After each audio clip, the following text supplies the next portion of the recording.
On behalf of my colleagues, we have committed ourselves, one, to cooperate fully with the security agencies, to also sensitize our citizens on what they need to do in terms of supporting the security team, to make sure that we deal with the criminals.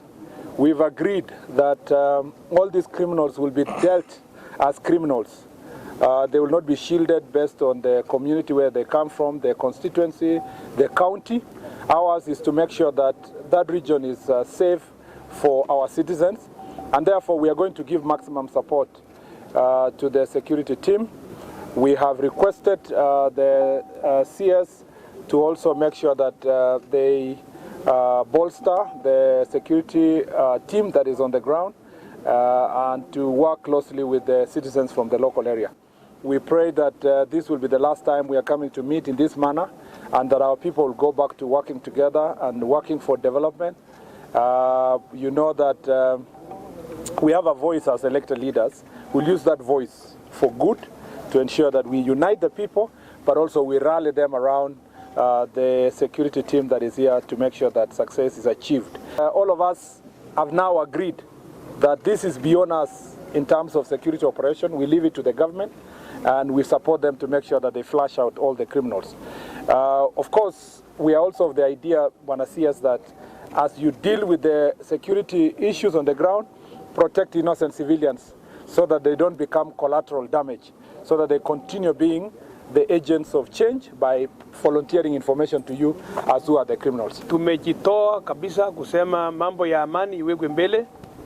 Ile resolution ambayo tumeweka ni kwamba Wakenya wawe huru na waendelee kufanya kazi yao mahali popote, especially in the Rift Valley. Na bila kuwa na hofu, wawe na mali yao na ilindwe vizuri. Sisi tumecommit viongozi wote ya kwamba hakuna upendeleo, lazima kila mtu awe huru wakati wote, usiku na mchana. We've spent a better part of this morning here.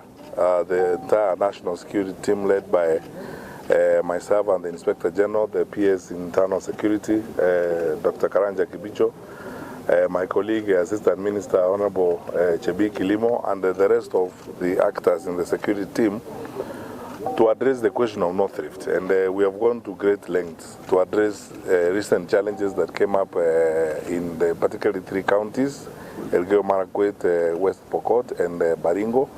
We have reached very useful resolutions. We have agreed that effective tomorrow, we begin a renewed operation to drive out of areas of Baringo North and Baringo South, the bandits that are in those areas, to try and help our people settle back to their normal lives.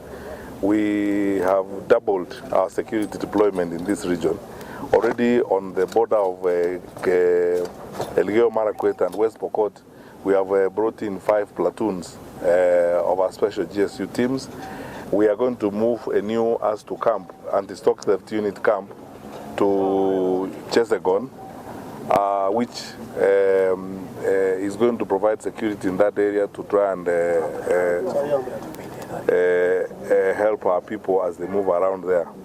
We have again agreed on renewed redeployment in areas of Baringo North and Baringo South to ensure that all those citizens of our country who are evicted from our homes are resettled back. We are asking those who are occupying some of those areas illegally to leave, but unfortunately they only have between now and probably tonight to live peacefully. We are going to begin removing them ourselves tomorrow. And we will issue a new operational order immediately that will begin driving these people out. They are not going to shield anyone involved in acts of confusion, incitement, and violence in this part of our country. So if all the measures that we have announced and agreed on today are implemented as we believe they will, we are going to operationalize all the administrative areas in Baringo North and Baringo South that had not been operationalized, the locations, the sub-locations, so that we man all those areas of administration. There are certain areas in Elgeyo Marakwet also that need to be operationalized, and we have agreed the county commissioner will review all of them. We operationalize them and have them appoint chiefs and assistant chiefs so that we begin to provide services close to our people and we begin to engage closely with our people. I like the idea that all our leaders here have unanimously agreed that building a peaceful and a conducive environment for coexistence is our responsibility, all of us.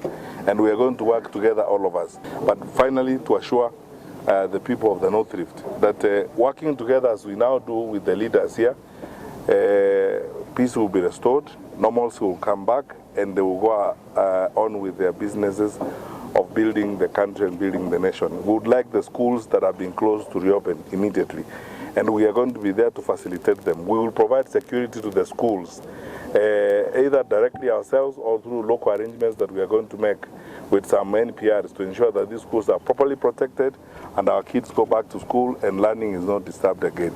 We are all unanimous and we are together with the leaders to walk that journey to bringing a lasting solution to this problem. So I'm very optimistic that we are able to resolve. What we were dealing with in the past was like 10 times what we are handling right now. And that's why we are optimistic that we are going to resolve this. So the strategy we have deployed has worked, because that is why you can see a decline in the scale, the number of cases and so on.